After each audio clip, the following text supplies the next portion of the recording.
So this is the second one of these that I'm going to do. The idea is that this is somehow between a television interview and a lecture. It's what's on my mind today, and in sharing it with you, I'm helping to think it out for myself.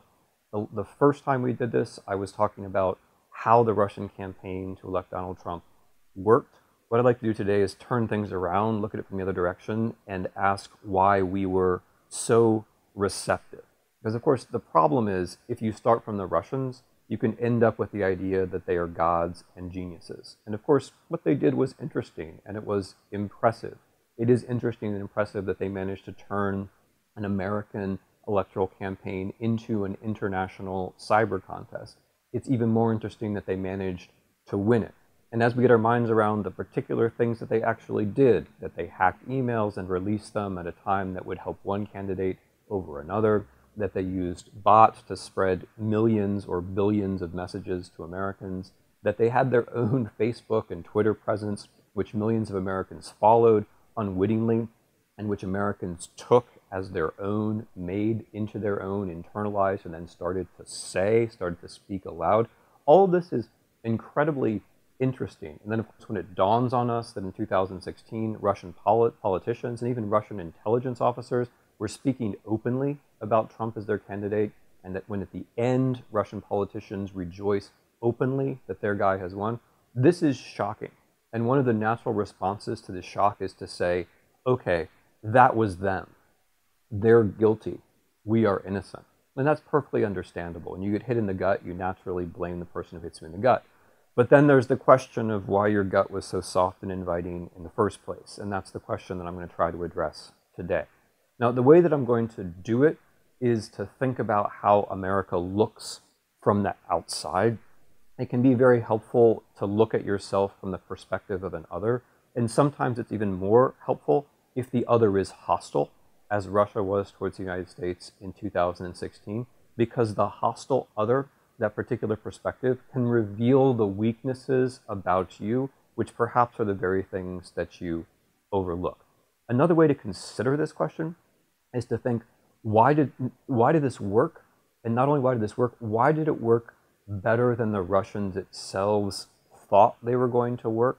And I think the answer to that question is that the United States, although this is uncomfortable for us, is in several important respects more like the Russian Federation than perhaps we would really like. So what are those respects? I'm going to spend a little time talking about three of them. The first is the media, the second is the political system, and the third is social inequality.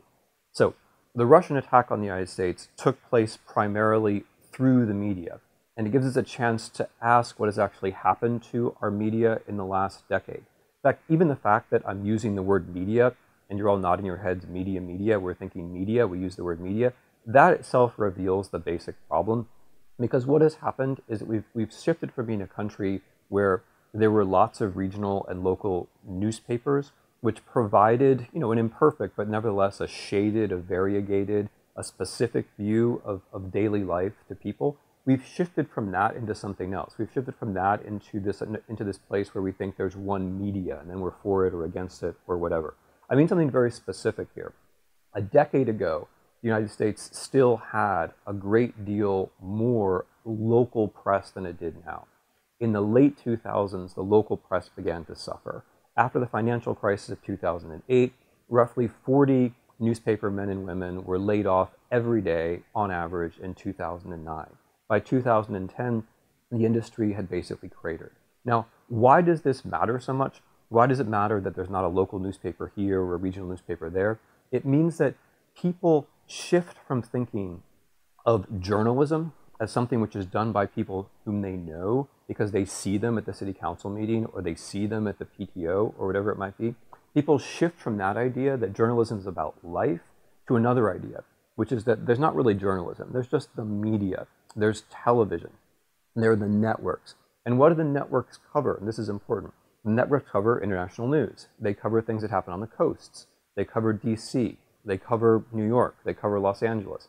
If you're in Oklahoma and you're watching one of the networks, your face appears pretty much only when there's a natural disaster. Now that's a slight exaggeration, but it gets towards an important truth, which is that when you clear away the local news, what you're doing is you're opening the way for the fake news, because if journalism starts to become the media, it starts to become something distant and abstract, something which is not really about you, you're only one step away from beginning to believe the things which really aren't true, right? If news becomes distant, then the next step is that news becomes fake. Now, what does it have to do with Russia? Because amazingly, the same thing happened in Russia just a few years before. There's also not local news in Russia. There's also not regional news in Russia. The way Russian news works is that everything is huddled around a few television stations, and the television stations give Russians all across this massive country an idea of who the enemies and the friends are, an idea of what the conspiracies are supposed to be. We're not there yet, but it's striking how getting rid of the local news makes us just a little bit more like Russia than perhaps we think we are, which leads us to the second problem, which is television itself. Now, the way that Mr. Trump worked was as a fictional character. As I was trying to talk about last time, there is no Mr. Trump successful businessman. That person never walked the earth. There is Mr. Trump successful entertainer. There is Mr. Trump purveyor of spectacle. And in 2015 and well into 2016, this was very attractive to the major television networks. Today, Mr. Trump complains unceasingly about them and says that they're sources of fake news and so on. But if it weren't for the couple $2 billion in free coverage that they gave him in 2015 and 2016, he never would have had a chance. And this has to do with a basic American problem that starting in about the 80s, we began to confuse news with entertainment. We merged the two. And again, you might ask, what does this have to do with Russia? Again, Russia shows us where things go if you take them to their logical extreme. What the Russians did in the 2000s was they took our models. They took CNN, and especially Fox, and they pushed them to a logical extreme. It's sad to say it, but RT basically represents, or Первый канал basically represents, things that we do, but with higher production values and a much higher gradient of fiction, and of course with no scruples and no journalistic integrity whatsoever. But nevertheless, the model of merging news and entertainment is ours. The Russians just took it to its illogical extreme, where the news fades completely away and only entertainment matters. And from that kind of a world, a Donald Trump is natural. From a Russian point of view, a figure like Donald Trump is absolutely normal. For us, there's still a little bit of static around the edges because we haven't quite convinced ourselves that there's no such thing as news. But Russia shows us what comes next. The third problem with the media, then, has to do with the internet itself, which has emerged in our lives with so much fanfare and so much happy talk that it's very difficult for us to confront the possibility that maybe the internet just makes us stupider than the alternative. It's almost a grammatical error to say that in English because there's been 20 years of so much happy talk around this invention. But let's consider the way the internet actually works with respect to the news. What the internet tends to do is break events down to the smallest possible unit of attention that can bear an advertisement, which means that our attention gets broken up into these tiny little bits, and the tiny little bits might not be enough to actually think about politics. They might tempt us into thinking that, for example, a political entertainer is the same thing as a presidential candidate. The other thing the internet does, which is much more interesting from a Russian point of view, is that the internet draws us in. When we look at the screen, we have the impression that we're in control, that we're the ones doing the clicking, that we're the ones doing the reading. But the internet, it sounds crazy. It sounds like Stephen King or George Orwell, and it is. But the internet knows much more about you than you know about it.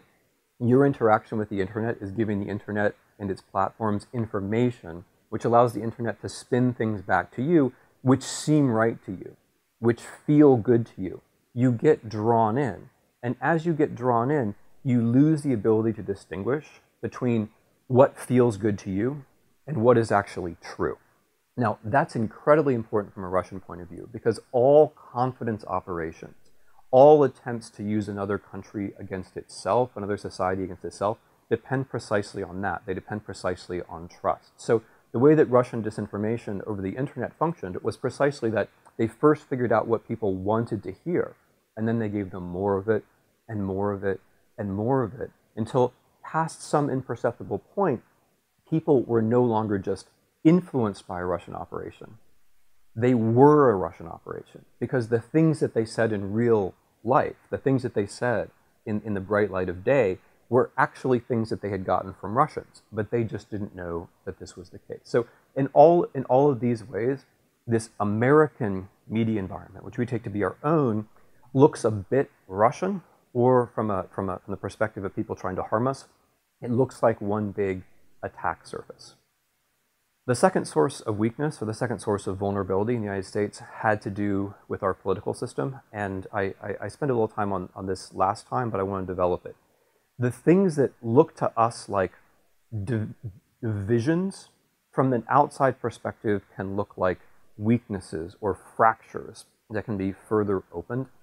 The things to us that look like our particular constitutional heritage from the outside can look like levers that can be pushed to make that constitutional order fall apart. So what do I have in mind? The first thing that I have in mind is the racial divide. If we look back at 2016, there were two stories that were unfolding side by side, and I suspect very much that they were linked.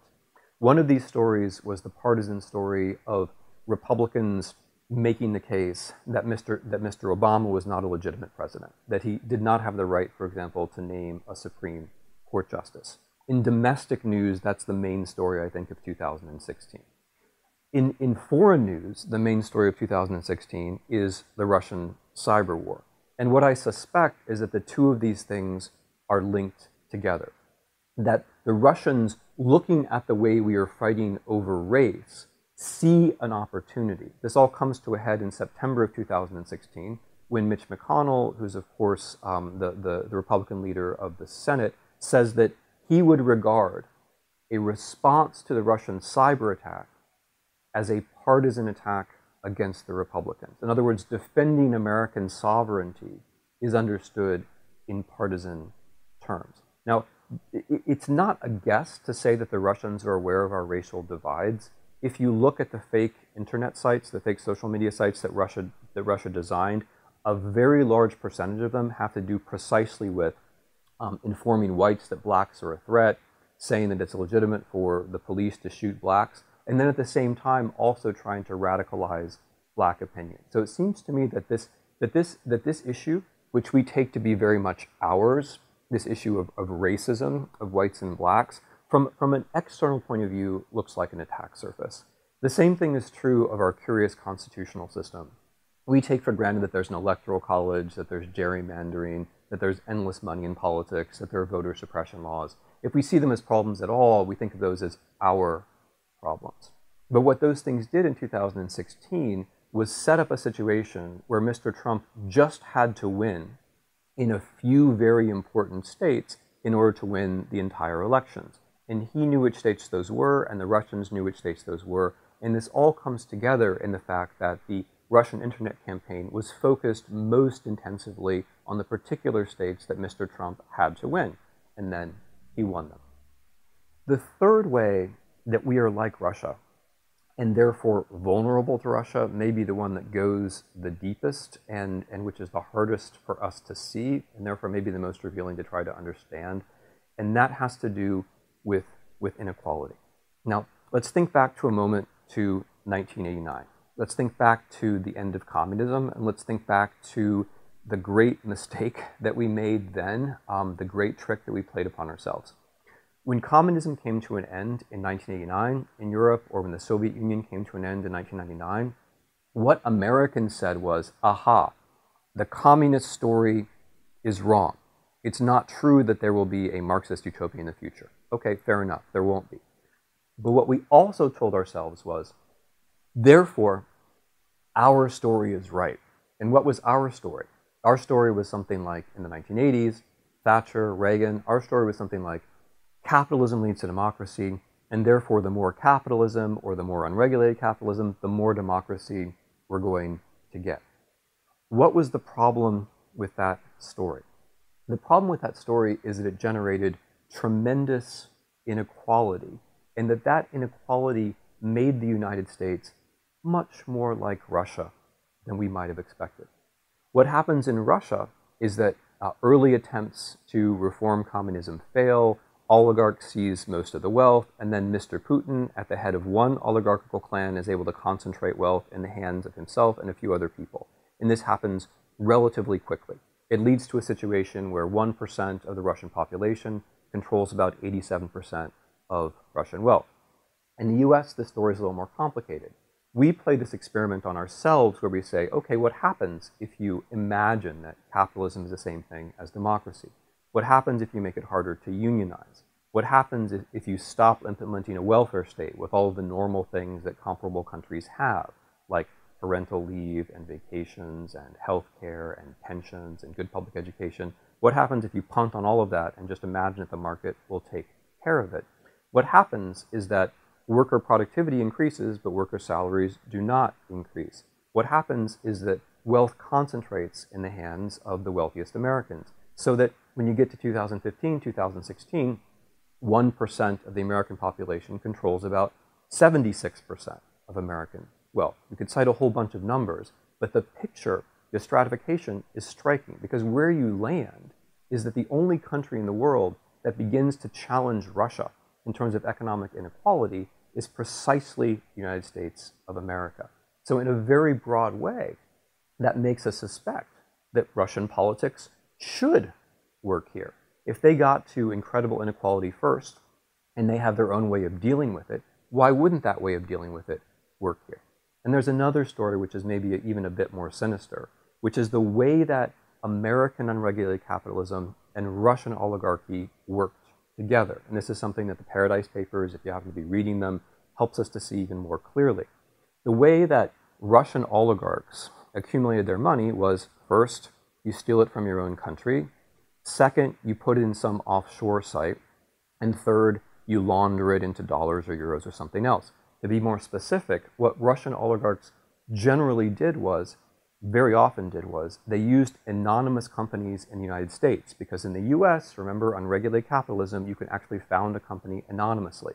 In Delaware, there's one building that has 280,000 anonymous companies registered to its address. So you use the United States of America as an offshore site. And then what else do? You buy American real estate. About a third of the purchases of top-end real estate in major American cities now are likely used to launder money, much of it from Russia. So in this general way, our own unsupervised capitalism allows the Russian oligarchy to form. And this is also a very particular story. So if you think back to Mr. Trump himself, how is Mr. Trump rescued? He's rescued by Russia. He exists as a person. The figure of a successful businessman can only arise because Russians use his properties to launder their money. Even more down into the details, in June of 2016, when members of the Trump campaign meet with Russians to discuss how they're going to use information that Russia has on Clinton to hurt the Clinton campaign, one of the participants at that meeting is precisely a Russian financier who specializes in creating anonymous companies in the United States to launder Russian money. So the United States helped Russia become what it is. And much more specifically, Mr. Trump was in the middle of that interaction. If you have unregulated, unsupervised capitalism, it creates transnational cosmopolitan figures like Mr. Trump, who can then serve one country against another, which is where we finally landed. Now, that's how it looks from above. That's how America and Russian oligarchy comes together, or if you like, Russo-American kleptocracy comes together in a certain figure. But how does it look from below? One of the very intelligent things that Mr. Trump said during the campaign was that the American dream was dead. He had his mind around something. What he had his mind around was a very real phenomenon. As wealth concentrates at the top, social mobility becomes very difficult. So we now know, there are studies on this, that if you were born in 1940, you had about a 90% chance of doing better than your parents. If you're born in 1984, your chances go down to about 50, and it only gets worse after that.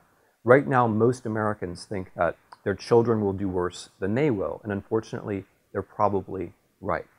In that particular situation, where social mobility seems impossible, new forms of politics come into being. Politics which are nostalgic about the past, politics which encourage conflict in the present, politics which take that dead American dream and they create a kind of zombie march instead, where everyone is against everyone else all the time.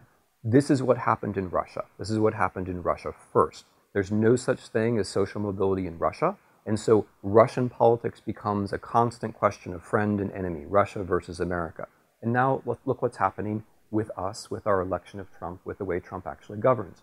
Nobody, whether they're Republicans or Democrats, now looks at the federal government and imagines, oh, the federal government is going to create policies for the future. No. We're all caught in this zombie dance where